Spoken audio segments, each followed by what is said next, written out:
So, departing from the four attachment, the first one, if you have attachment to this life, you are not Dharma practitioners. So,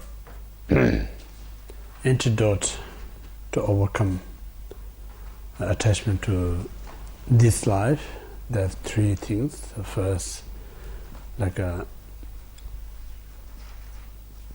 understand or realize how hard or difficulty to obtain human precious rebirth. So understanding of that help us to cultivate practice Dharma.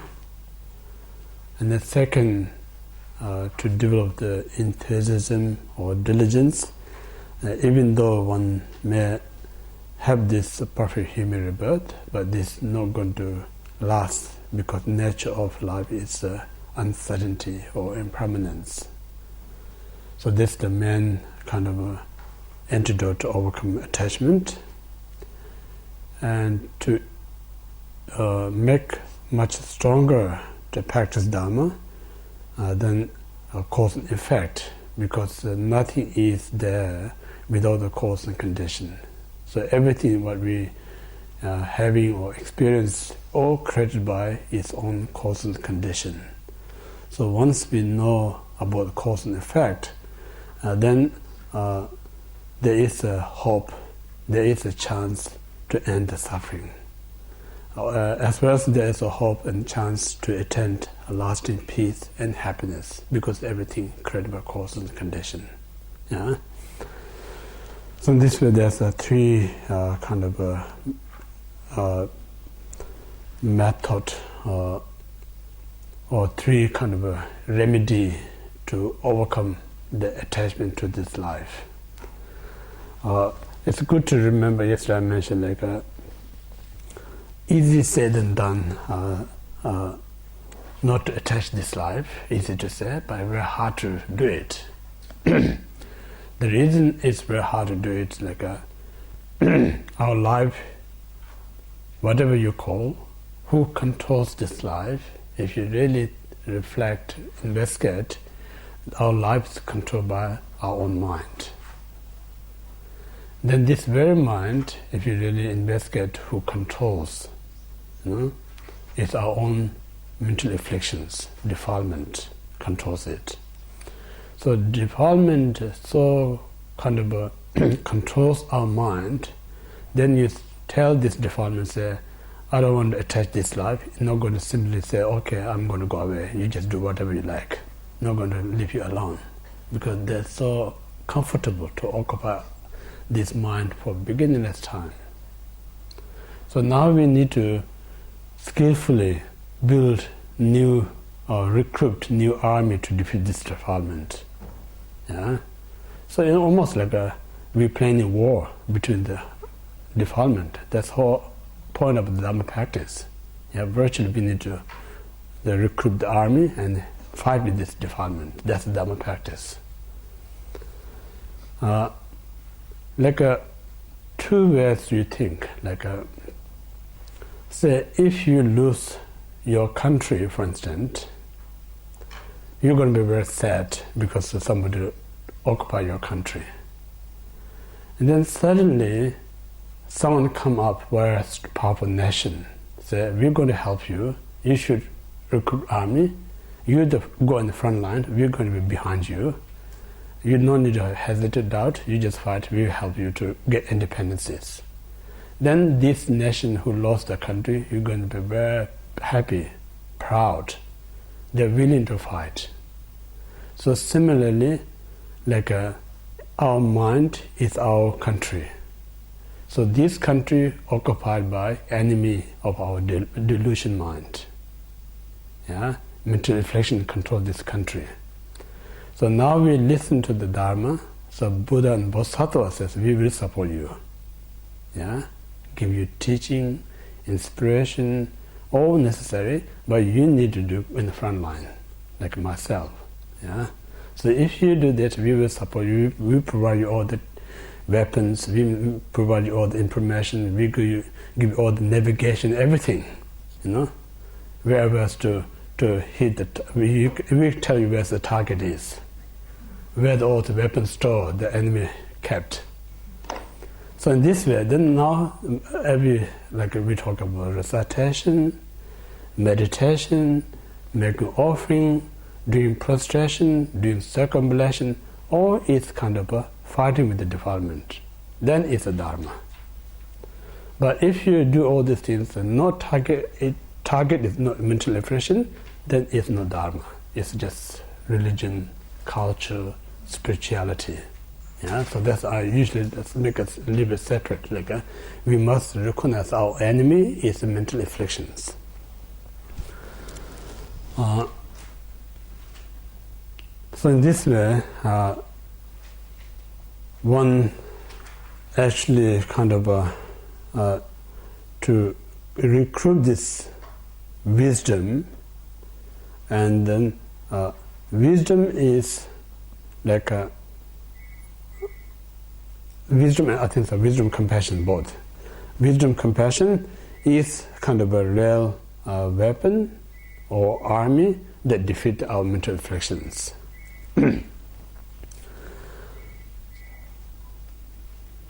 Should be related.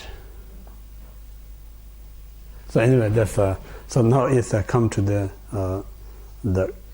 come to the karma, like a cause and effect. Yeah, everything is a cause and effect.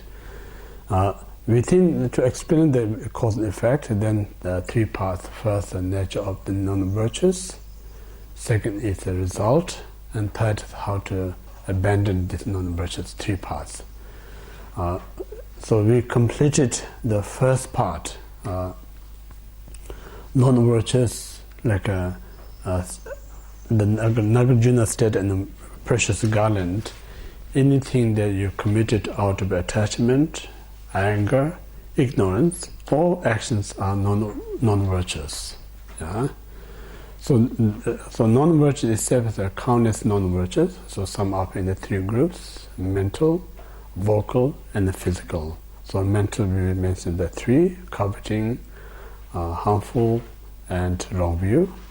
Vocal is the four: telling lie, malicious gossip, harsh word, and idle talk. And the physical, killing, stealing, and sexual misconduct. So these we completed the non-virtuous part. Now we talk about the result of the non-virtuous. Yeah. So non-virtuous, sometimes we describe it like we call the throwing karma and accomplishing karma. There's two types of things: throwing karma or ejecting. Yeah, ejecting or throwing karma, and then accomplishing karma. There's two things. So these two, again, there's a talk about four possibilities. So what the four possibilities are? The first one, there's like ejecting or throwing karma may be positive, or accomplishing karma is a negative. First one, and then second one is like ejecting or throwing karma is a negative, but accomplishing karma is a positive. Second one. And then third and fourth the same, like both throwing karma is a positive, accomplishing karma is a positive. And fourth is a throwing or ejecting karma is a negative, accomplishing karma is negative. So now there's a four possibility. Like the first one, so like what's the first one? Ejecting positive, Negative, thank you. Yeah.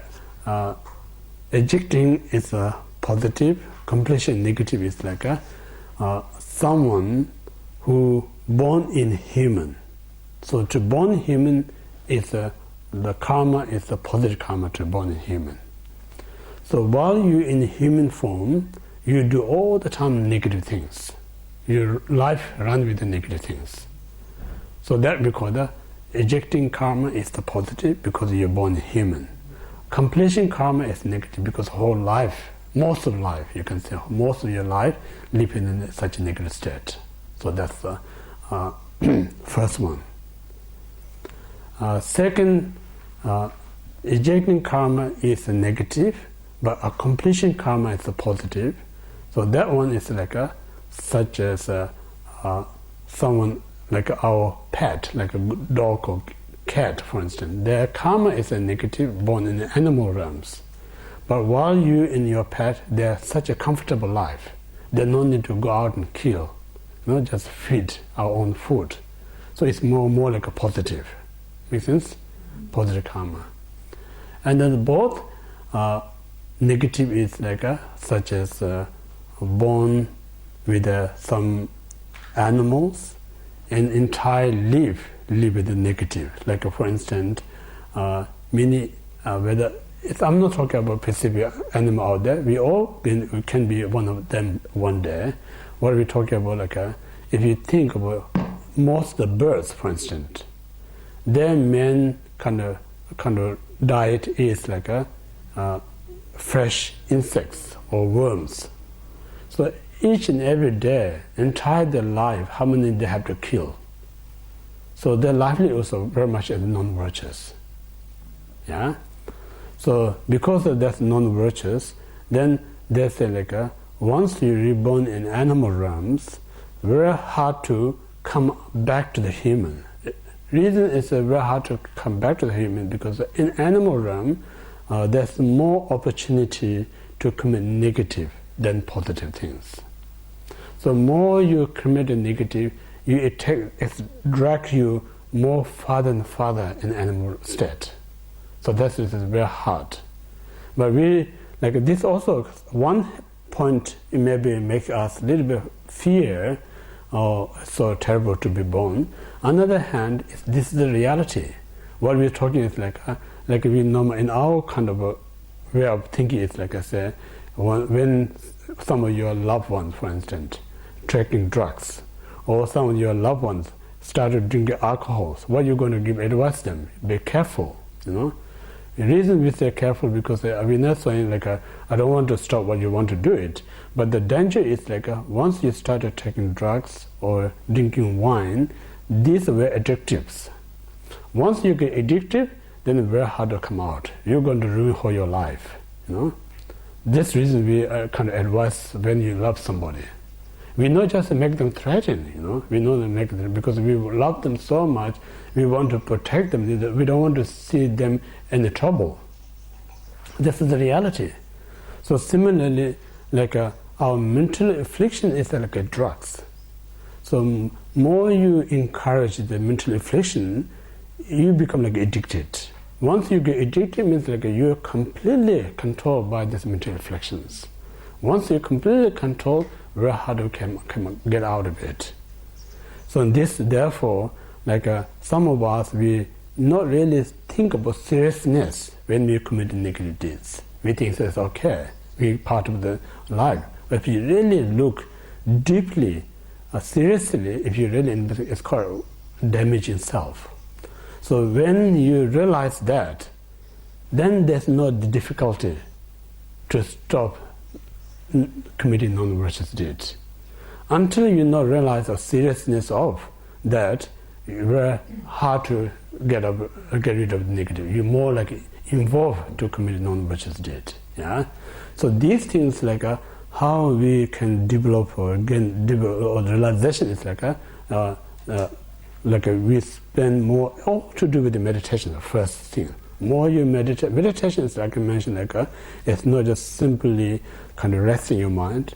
Buddhist meditation is like to produce the wisdom. Meditation is the factory to produce this wisdom weapon. Yeah? Without wisdom weapon, you can't defeat. You're unable to defeat your powerful enemies. So, in this reason, wisdom, meditation is the factor to produce this wisdom. Then, when you have to use this weapon, it's when you are not meditating out there, you're easy to come your mind out. So that time you have to use the weapon to each and every time to defeat these non-virtuous negative deeds. Yeah?